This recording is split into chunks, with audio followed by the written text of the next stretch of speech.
In April 2025, the music world was shaken to its core. During a live interview, Elvis Costello, now 70, dropped a bombshell that no one saw coming. He exposed a long-buried clash with Agnetha Faltskog, the beloved ABBA icon. With just a few chilling words, he shattered the pristine image of a woman the world had idolized for decades, revealing a darkness no one was ready to face. Most of us have only ever seen Agnetha as the flawless, golden-voiced superstar, adored, untouchable, and seemingly perfect. But behind the glittering facade, Costello hinted at secrets and tensions that would make fans question everything they thought they knew. What exactly did he reveal? And how deep does this shocking story go? Let's break out. You've probably heard of the late 70s, when punk's jagged, rebellious energy collided with the polished perfection of pop, but few encounters captured that clash like the night ABBA met Elvis Costello. ABBA was at the peak of their commercial power, adored around the globe for their catchy melodies and flawless image. Meanwhile, Costello was slicing through the mainstream with razor-sharp lyrics, a biting wit, and an acid tongue that spared no one. Two worlds, two extremes, yet somehow they were destined to collide. It was 1979 at a crowded London industry party. The room glittered under crystal chandeliers, champagne flowed freely, and the air was thick with ambition, envy, and restless egos. Costello, known for his blunt honesty and merciless sarcasm, spotted Agnetha Faltskog, the Swedish pop icon whose every movement seemed choreographed for perfection. At first, there was polite small talk, but tension crackled beneath the surface, waiting to ignite. Then it happened. Costello, never one to mince words, reportedly sneered at Agnetha's carefully curated image, calling her a puppet, an actress on autopilot, controlled by managers, PR, and expectation. Witnesses say her face went pale, and for a moment, the room froze. And then she erupted. The words she shouted remain unknown, but the force of her anger was undeniable. She stormed out. Costello stayed behind, and the two never spoke again. But the encounter left a scar. Costello has admitted that the bitterness lingered, not just for what was said, but for what he saw in Agnetha that night. A woman hiding deep insecurity behind icy control, a performer so obsessed with perfection she couldn't endure challenge or critique. A star adored by millions, yet profoundly lonely, trapped within her own image. This, however, was just the beginning of a pattern. Off-stage, Agnetha developed a reputation for perfectionism that made collaboration difficult. Producers whispered about her obsession with control, recording sessions often turned tense, and some musicians walked out or refused to return. Even in her solo career, clashes with industry figures were common, leaving many shaken and frustrated. Beneath the sparkling success, there was a woman constantly battling fear, isolation, and the pressure to maintain an immaculate image. The story of that night, and the years that followed, reveals a side of Agnetha Faltskog the world rarely saw, a side of vulnerability, tension, and human complexity behind the perfect pop icon. Even at the height of her fame, Agnetha Faltskog was never one to compromise her vision, sometimes to a fault. She famously rejected major collaborations, including a rumored duet with Phil Collins, insisting she didn't want to share the spotlight or dilute her artistic integrity. To some, this was admirable independence. To others, it came across as pure arrogance. Rumors swirled within Swedish music circles about her being cold, dismissive, and impossible to work with. Words like paranoid, emotionally unstable, and unreachable were whispered among producers and fellow artists. The tension boiled over most dramatically in 2004, during what was meant to be a triumphant comeback. Her long-awaited solo album, My Coloring Book, had fans and critics buzzing with excitement. Agnetha had promised a European promotional tour and press appearances, but the hype proved too heavy for her. Shortly after a few brief appearances, she vanished. Calls went unanswered. Press deadlines were missed. Teams invested with millions in advertising and logistics were left scrambling. Insiders recall chaos backstage, whispers of panic attacks, breakdowns, and shouting matches in hotel rooms. Some claimed she locked herself in her room for hours, refusing to come out. Others reported seeing her collapse in tears, screaming that she couldn't go on. The situation escalated to the point where Agnetha allegedly threatened to burn her contract and quit music forever. To the public, it looked like a canceled tour, but behind the scenes, it was a woman unraveling again, trapped between the demands of her career and the weight of her own fears. Her personal life wasn't helping. Her marriage to Jürgen Olveus had collapsed only a few years prior, ending in a highly publicized, bitter divorce. Imagine performing songs about heartbreak night after night with your ex-husband mere feet away, smiling and pretending all was fine. The emotional tension was suffocating, and the emotional residue followed her into the studio. Meanwhile, within ABBA, her relationships with fellow band members, Benny Andersson and Annie-Fried Lyngstad, were strained as well. Agnetha grew increasingly distant, refusing flights due to a deep fear of airplanes, missing studio sessions, and skipping crucial promotional tours. Management labeled her difficult, but insiders knew it was more than stubbornness. It was anxiety, perfectionism, and a woman struggling to reconcile her private demons with the demands of an impossible public image. Behind the sparkling stage lights and flawless harmonies, Agnetha Faltskog was waging a silent battle. The hits were still charting, the fan adoration unwavering, yet she was trapped in a web of expectation, fear, and unresolved personal turmoil. By 1981, Agnetha Faltskog was unraveling emotionally. On the surface, she was a global superstar, adored for her voice, beauty, and poise. Behind the cameras, however, she was a woman torn apart by the impossible balance between superstardom and motherhood.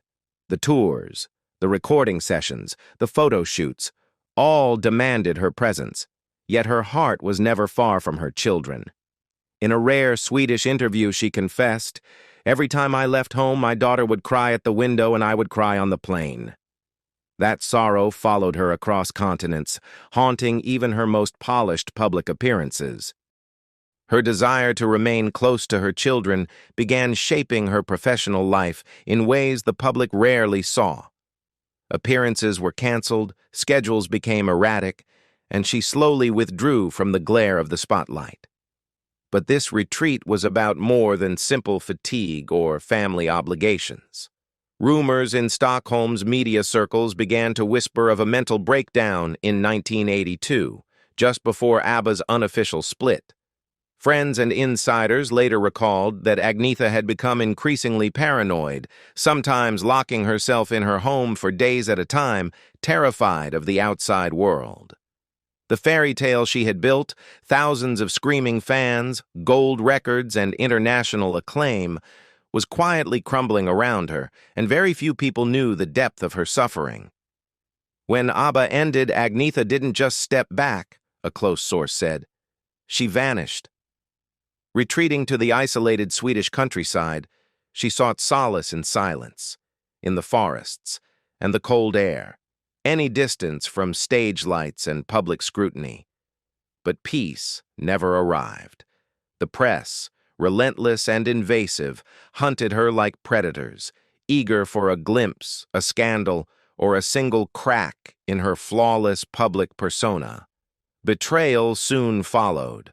A brief romance with Detective Torbjorn Brander, someone she had trusted during this vulnerable period, became fodder for tabloids. Private moments, photos, and intimate details were exposed, sold, and dissected. The humiliation cut deep. Agnetha felt her trust shattered, her heart slammed shut, and her sense of safety violated. And then came the obsession. Guy van de Graaf started as a devoted fan, but his admiration quickly became a haunting presence. He lingered in her vicinity, sent letters brimming with delusion, and stared through her windows. Even legal intervention could not fully protect her. Restraining orders were temporary, and he returned repeatedly. No matter how many barriers she erected, he found a way to infiltrate her life. Her home, once a sanctuary, transformed into a fortress. Gates, alarms, and constant vigilance became her daily reality. Nights were restless, lights left on, doors double-checked, pacing through hallways. Imagine being a global star and secretly praying never to be seen. Agnetha Faltskog, once adored by millions for her golden voice and angelic image, had become a recluse, hidden from the world she had once ruled. Her life no longer felt like her own. It belonged to fear. Every decision, every step outside her home carried a weight no one could imagine. The world celebrated her success.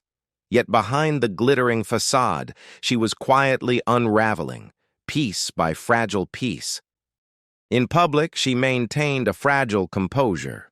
Interviews were short, rehearsed, and meticulously controlled. Every smile seemed measured, every glance calculated, as though her expressions had been frozen in time for the sake of expectation.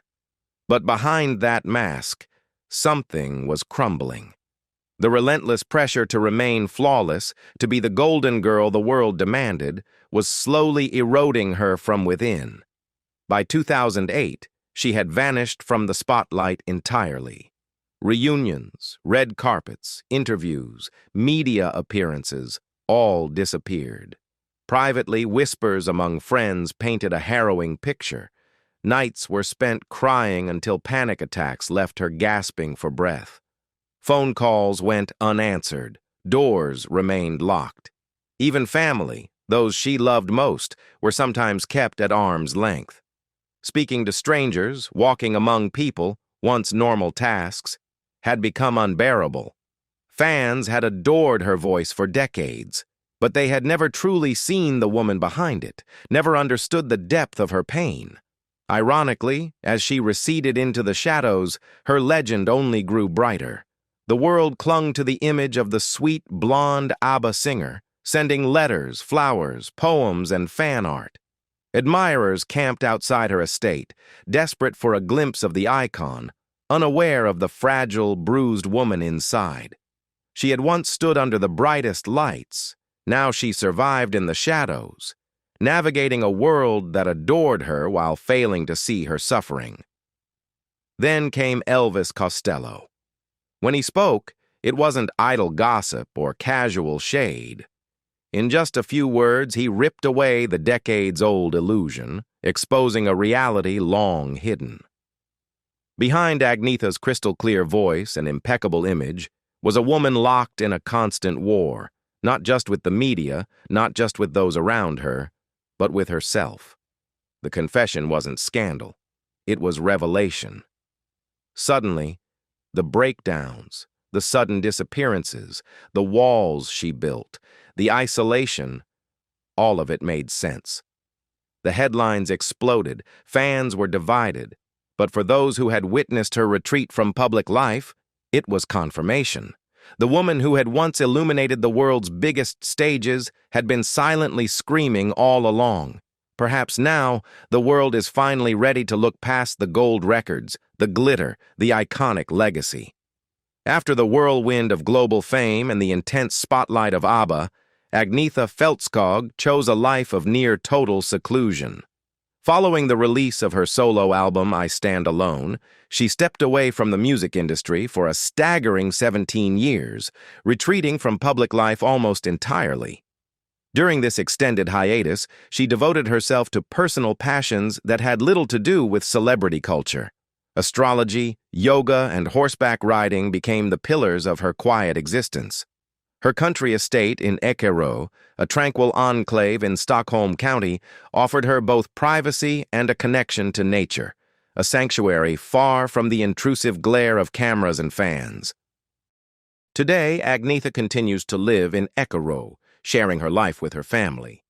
Her son, Peter Christian, resides nearby with his partner and their daughter, while her daughter Linda also calls Eckerö home with her family. Agnetha is a grandmother of 4.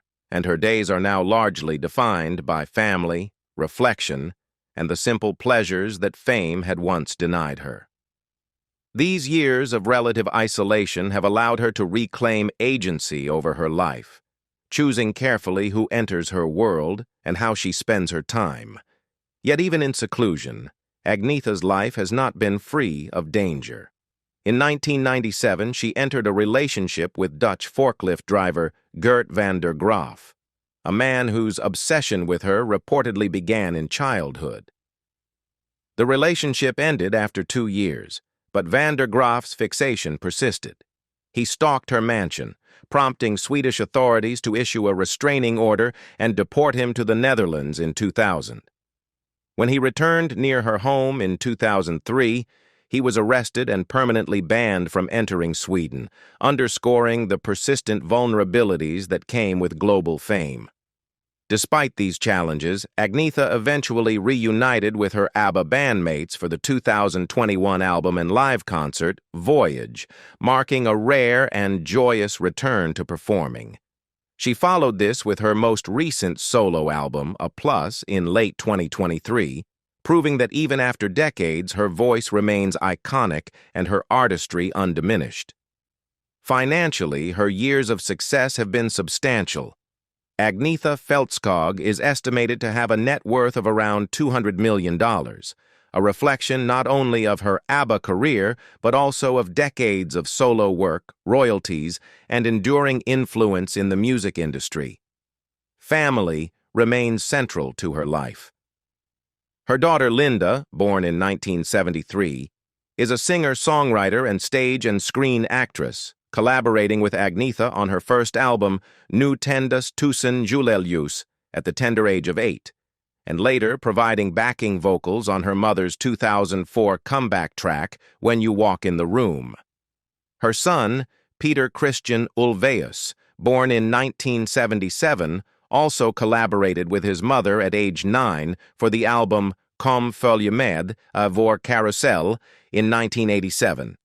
Through it all, Agnetha has balanced her private, protected family life with the occasional public reemergence, carefully choosing the moments when she reclaims her place on stage.